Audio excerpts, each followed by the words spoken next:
Tonight I'm going to talk to you about this book here, The Complete Ketogenic Diet for Beginners by Amy Ramos. Essentially, this is a very short book. There's only 33 pages of reading. The rest is meal plans and recipes. And the book is divided into 3 parts. These are the table of contents: ketogenic lifestyle, 14-day meal plan, and recipes. Recipes make up a lot of this book. Huge section is devoted to recipes. All right, so in the foreword, Amanda Hughes, somebody I don't know, says that the ketogenic diet doesn't break for weekends. Ketosis is a full-time job. This diet has been around for a very long time. The diet has been used to treat epilepsy since 500 BC. Now, it's been used for a lot of things, but epilepsy was the main one. Now, the ketogenic diet is used to combat anxiety and depression as well. And it also combats glucose imbalance. This is a result of eating foods that are heavy in bread, sugar, starches, and pasta, and is said to be harmful to the brain. Here's a good book on that if you're interested, Grain Brain. I've read this before. I don't remember a lot of it, to be honest. It's been so long. But this book basically talks about these things, about bread, sugar, starches, and pasta being harmful. It's a good book. I recommend it, even though I don't remember a lot of it. But I do know that grains can lead to Alzheimer and things like that. And speaking of which, the ketogenic diet can help restore brain function for people who suffer from dementia and Alzheimer's disease. The ketogenic diet is heavy on fat like coconut oil, ghee, and avocado. You can eat berries but not bananas, and you're shooting for 20 net carbs a day. And she also suggests getting a cast iron pan. Now, currently, I don't believe that I am in ketosis, even though my carbs are relatively low, but I don't do keto every day. I used to, though, and I used to keep my carbs very low. I used to reach this 20 net carbs a day, or 20 grams net carbs. But I don't do that now. I don't know. It's just I don't have the same urgency as I did then. But I do plan on going back on keto someday. I don't know if that is now or when, but I will someday. And it won't be so hard to do because I don't eat a lot of carbs most days. Some days I do, though, but most days I don't. So chapter 1, low carb, high fat. And like I say here in this chapter, the author explains why you should go keto, getting into ketosis, ratios, and the keto flu. So why go keto? Keto reduces blood sugar, triglyceride levels, and blood pressure. But the main reason people live the ketogenic lifestyle is for weight loss. Here's a guy, it's before and after. Because when you're on the ketogenic diet, your body burns fat for fuel.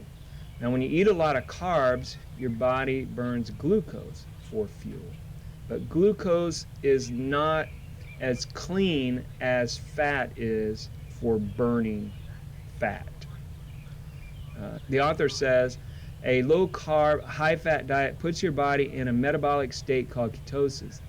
Your body breaks down fat into ketone bodies, or ketones, for fuel as its primary source of energy. To become fully keto-adapted takes 4 to 8 weeks. For me, it doesn't take that long. In fact, I could probably get into ketosis in a week, I think.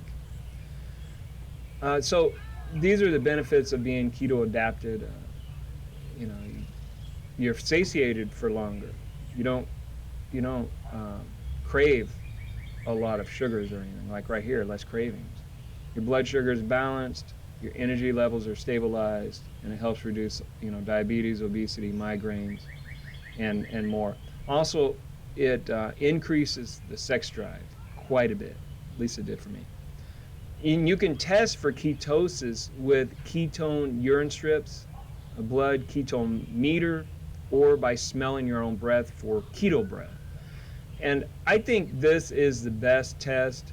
When you have that fruity or metallic taste in your mouth, you'll know you're in ketosis.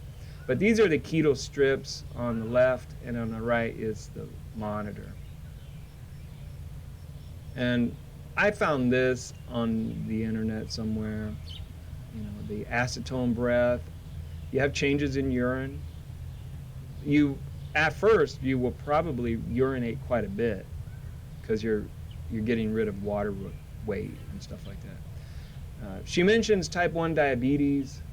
Now, I suggest that you see your endocrinologist before you attempt this diet if you have type 1 diabetes. You don't want to do it wrong. And you'll want to find an endocrinologist who is okay with this diet. So you have to start there if you're type 1 diabetic. Don't just do it on your own. And the ketogenic diet likes ratios. You'll want to get this right if you're trying to balance your macronutrients like fat, protein, and carbs. So here we are. On the ketogenic diet, 65 to 75% of your diet should be from fat. 25% should be from protein, and 5% from carbs. Some people do 0 carbs, but they are on carnivore. On a ketogenic diet, I don't believe you can do 0 carbs. And this inverted pyramid will give you some ideas to how to balance your macros. You see this? I hope that's visible enough. And this is a better chart I happen to find. These are the conditions on the left here that keto has helped, and then on the right is how many carbs, getting started, and tips. And then you see here the top one, which is the smallest, is berries and nuts, and then dairy, non-starchy vegetables, protein, and healthy fats. Now, the main side effect of your journey to ketosis is what's known as the keto flu. And this can cause a variety of temporary issues like fatigue, dizziness, nausea, numbness or tingling, heart palpitations, depression, muscle cramps, GI stress. But that usually means you are lacking in something like potassium. And you can get that from avocados and broccoli and so forth. And here's another chart that talks about the keto flu, like the fatigue, sugar cravings, dizziness, difficulty focusing. I've had most of these symptoms when I started the ketogenic diet. And the reason it's called the keto flu is because it's similar to the real flu virus or influenza. In chapter 2, go keto in 5 steps. And 1, you want to get rid of unhealthy foods, and these are starches and grains. Now, I know you've been taught that starches and grains and potatoes and so forth were healthy because they're on the food guide pyramid, but I don't think they are. I don't consume any grains. I do consume some potato chips every now and then, or a potato here and there. But the cereal, pasta, rice, and all that stuff, I can't consume it. It bothers me too much. Here's another picture. Starchy foods and so forth. You'll want to also get rid of sugary foods and drinks like fountain drinks, fruit juices, milk, pastries, milk chocolate, candy bars. I consume dark chocolate, and I know I shouldn't, but I don't consume a lot of it. I just consume maybe 10 grams of carbs a day comes from dark chocolate in my diet. And get rid of legumes like beans, peas, and lentils. And you also want to get rid of vegetable and seed oils. The only oils you want to consume are olive oil, extra virgin olive oil, avocado oil, and coconut oil. I say stick to olive oil and coconut oil as much as you can. This ghee stuff I've never had before, but I don't know. Personally, if it were me, I would just stick with olive oil and coconut oil. And you also want to get rid of your fruits. You don't want those. They're too high in carbs. Raisins especially are high in carbs. And like here, keto-friendly alternatives. This is from the book. You know, an alternative to milk is unsweetened almond milk. I've never had that. Pasta, and then the keto-friendly alternative is zucchini noodles. Personally, if it were me and I were on a ketogenic diet again, I would never consume noodles or tortillas. I would limit my fake sugars like stevia and all that stuff, or not even consume it. I wouldn't consume any rice. I would eat the cauliflower. I wouldn't have almond flour. I would have no nuts. Just nuts are in my opinion, they're bad. So you, for number 2, you want to go shopping. You want to buy water, coffee, and tea. Be careful with the coffee, though. Herbs and spices, and sweeteners like stevia, lemons, chicken and beef broth, pickled and fermented foods, nuts and seeds, eggs, chicken, beef, lamb, pork, turkey, and so forth. Yeah, avocados as well. Avocados are like a staple for anyone who's doing a ketogenic diet. And these are some other pictures I found. The best vegetables for keto and the worst, like potatoes are really bad for keto. And I don't know if those are carrots. Carrots are too. The best foods for keto are really like beef, eggs, avocados, broccoli.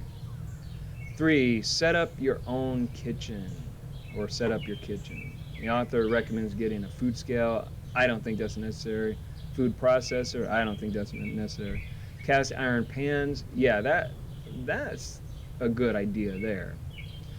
And for number 4, there are meal plans, and here's a sample meal plan from the book. I don't know about smoothies so much myself. Like it says here, for breakfast, nut medley granola. I wouldn't touch that, not me. Or these nutty shortbread cookies. No way, no way. I wouldn't. And also, I wouldn't even do diet sodas. I did before, here and there, when I was on keto, but I wouldn't touch it now if I was doing keto.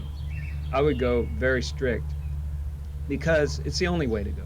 Really, if you want to do it right, you go all the way. This is more meal plan stuff. 5, exercise. Yeah. When you're going into ketosis, or you're on your way there, exercise is not going to be easy to do because you're going to feel tired. But here's some exercises that makes any difference. You'll find your own way, really. And like I say here, most of the book contains keto recipes. This I found off the internet. This is not in the book. This is from here. Let's see. You can enjoy this pizza, but it's very low carb. You know, like the crust. For the crust, 4 large eggs, mozzarella cheese, cream cheese, garlic powder, salt and pepper, and then topping, so forth. I eat pizza, but I only eat the topping, and because bread irritates me, it causes some issues. And like I say here, this book is very basic, but it contains more recipes and facts about keto. If you want more facts about keto and you want a really good book, I have read this book. It's by Jimmy Moore and Eric C. Westman. I recommend this book. I recommend this book over the one that I'm talking about right now, because Jimmy Moore was like one of the founding fathers of keto of the modern age, I think. Although I could be wrong, there's probably other people out there, but Jimmy Moore helped popularize the ketogenic diet. So I say read this book. I have read it, and I believe I've done a video on it too. It's a great book, though. So anyway, I hope this helps. I got this book so cheap off of eBay. I think it was $3.83. So it's it's no big loss. I'll keep it. It's part of my ketogenic library that I've started to create. So anyway, that's all I got. Talk to you later, and bye.